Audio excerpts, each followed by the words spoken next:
Welcome back, boys and girls, to Captain Nomad's vlog once again. So I thought, why not talk about something that hasn't been spoken about ever since I started the channel. And although the point was to talk about this when I initially started the channel. So yeah, we're going to talk about long rides and how to prepare for them, how you can experience long rides better through my perspective, obviously. I'm no nobody qualified. I'm not qualified enough to probably talk about long rides or give you pointers on them, probably because maybe you have done much more long rides than me. But I'm guessing that maybe if we can pool in our suggestions all together, then probably it might help everybody out. So yeah, here goes my perspective on long rides. So the first thing that I usually do when I have planned for a long ride in the sense I'm talking at least for 500 kilometers, is I usually start early, because on my ESD what I have noticed is you can only maintain about say 60 to 70 kilometers per hour when you're cruising. Anything above that is not very comfortable if you think about it, because of course I have drum brakes and it's basically in the stock setup. So 60 to 70 is the sweet spot where you want to be. You can push it a little bit further, probably say 80, 85, but then maybe you can go up to that point in a Road King, but I'm not sure because the brakes suck on these bikes. So probably switch to a disc brake before you plan on high speed rides. So yeah, so that would be the first thing. Start early, because doing 60 to 70 on an average and taking breaks in between, obviously this is a two-stroke, man, you don't want to seize your pistons. So yeah, probably it'll take you around 10 to 12 hours to cover 500 kilometers. I'm just saying this in my experience because I live in Kochi and I usually travel to Bangalore, which is almost 500 kilometers from my place. So yeah, one thing I've noticed is with regular brakes and not going too fast, I took somewhere around 10 to 12 hours on the R1, on the SD. On the R15 it's a different thing altogether. I'm not gonna say how much time I took, because then you guys will probably decode it, and then who knows, man, people are waiting out there just to report things to the MVD. I'm not gonna reveal the numbers here. So yeah, so the first thing would be start early. The second point is have something in the morning before you leave for the ride, because having your breakfast or whatever it is that is your first meal of the day is very important in general. And obviously when you're gonna strain your body so much over the next so many hours, then the main thing about riding long distances is endurance, and to keep up that endurance you need to be energy rich, right? So yeah, have your first meal of the day. It can be anything, man, like have anything that's energy rich. I usually have my breakfast and then leave, and in between I normally only take tea breaks or coffee breaks when I feel like I haven't had adequate sleep.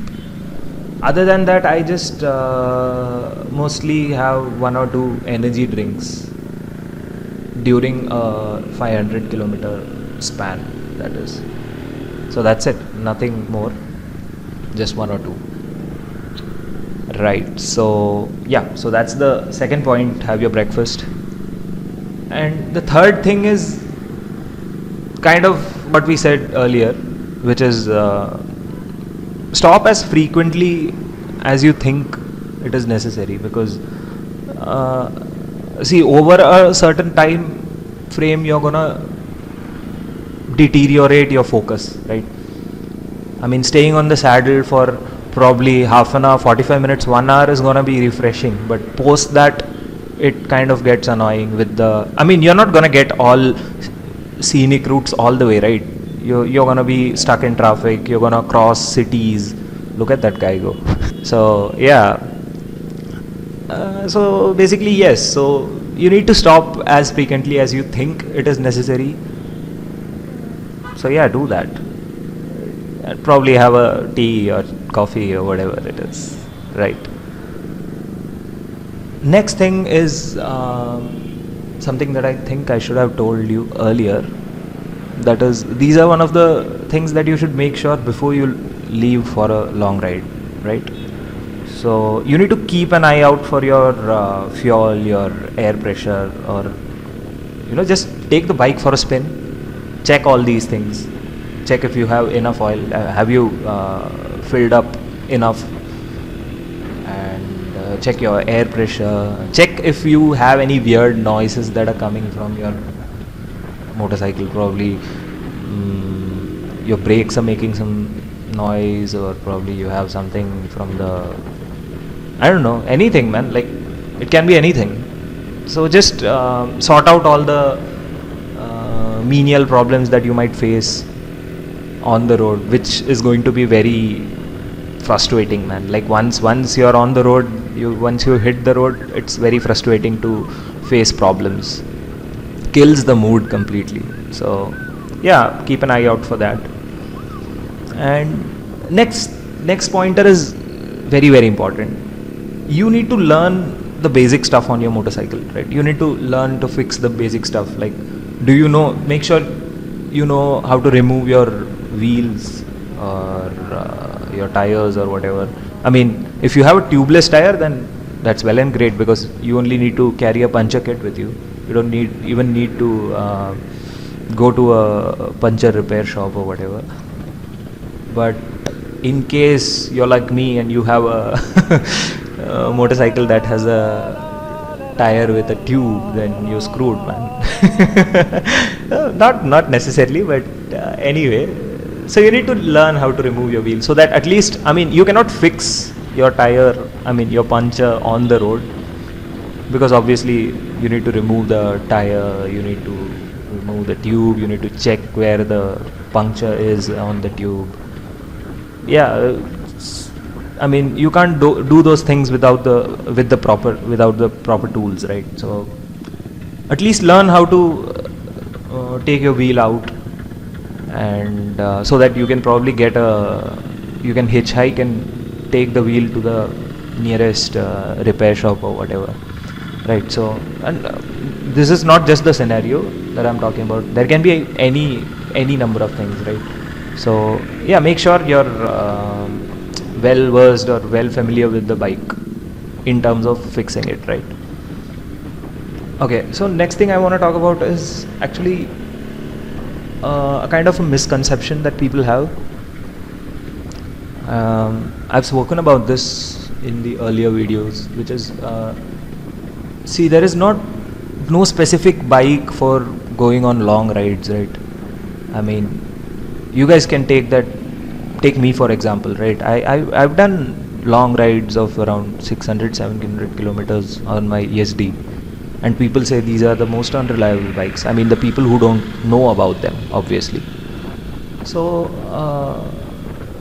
it's a no-brainer basically when people say stuff like that, right? There's no specific motorcycle that is meant for long rides or anything. If your bike is reliable, then you can take it anywhere. Even if it is not, even then you can take it, right? You can just fix things on the go. Just make sure that it's all prepped up to go on a long ride. And so usually what people think is these commuter motorcycles, these 100 cc's or 125 cc's or even the 150 cc's are not quite apt for highway touring. I would say that they're right up to a certain extent, because you're not, gonna be able to do highway speeds on these motorcycles, right? A 100cc motorcycle would be maybe topping out at 80 or 85 kilometers per hour, which is like the cruising, which is like a comfortable speed on rest of the motorcycles, like my SD or a Bullet in that case, or any of those higher displacement motorcycles, right? So basically there is no specific displacement category that you need to use. I've heard about recently saw a video on YouTube about this guy who took his Splendor to the Himalayas or something, and I was thinking, man, this guy is, and funny part is he didn't even tell his parents, man. Like nobody back home knew that he's gonna go on such a long ride. This guy has got, I mean, I don't know, balls of steel or something. But yeah, I mean, I've done funny stuff like that, but this is hardcore, man. I've probably done around 100 or 200 kilometers without telling anybody back home. Went in the morning, came back by evening or night. But this was great, man. This guy is awesome, badass. So yeah, so obviously, and then I've read upon forums like XBHP and Team BHP, wherein people have actually taken their Bajaj Chetak and stuff to Leh, Ladakh and all those places. So basically there is, I mean, that says it all, right? There is no specific displacement or a specific motorcycle category that fills in the long ride category. Just doesn't make sense. It doesn't work like that. Next thing that you need to make sure that you are aware of is the terrain and the climate and the weather conditions in the places that you are about to go to and the places that are en route, right? So make sure you're prepped up for the climate and the terrain on the way. Like okay, this happened to me once. I was going from Mysore to Theni, I think Theni or Kodaikanal, I'm not quite sure, I don't remember right now. So what happened is, we left from Mysore, it was early in the morning, somewhere around 3 or 4, and it was cold. Okay, so I mean, it was not that cold, it was kind of fine, right? I mean, I usually don't wear specific clothes for the climates that the weather that I'm about to experience. If it is raining, I ride in the rain. If it's cold, I ride in the cold. If it's hot, I ride in the hot. I mean, heat. I don't mind. But what happened is, I think there's this forest range somewhere in between this route. The one with that. I think the one Veerappan ruled over, man. Satyamangalam, I think.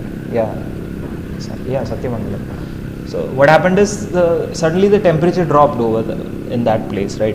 And I was like, everything in my body froze. Okay, it was that cold. Literally, it was like, I mean, I couldn't uncurl my hands back, or my feet won't stop shivering, my body won't stop shivering. So I finally had to pull over. I had my friend with me, so we pulled over. We went through our whole luggage. We basically just ransacked our whole luggage, and I remember I put on 3 t-shirts and my riding jacket on top of that.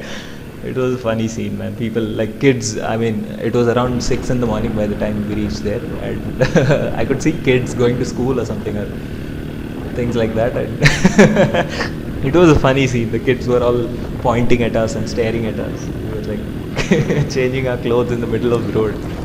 Those are things you have to face, man. Like you need to understand that when you're going on a long ride, and I mean, you're not gonna see hotels or motels or places to stay when you're on the road. It doesn't work like that. I mean, it doesn't necessarily have to be like that, right? So yeah, make use of whatever you have, right? So that's another thing that I wanted to add. Another thing that I've usually seen people not do is following the traffic rules, right? So usually this happens during the midnight, somewhere around, I don't know, 12 to 5 or 6 mark in the morning, right? So what happens is people don't really care about even if there are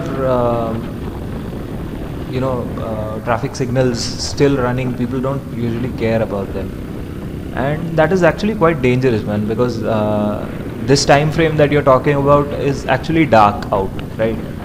And you don't know if there is some guy on a motorcycle or in a car that is just gonna zip past, right? Because he sees a green light, and you on the other side of the road are, I mean, you probably are going slow, but when you run that red light, you're gonna get into an accident or something like that, man. But I mean, bad things can happen, right?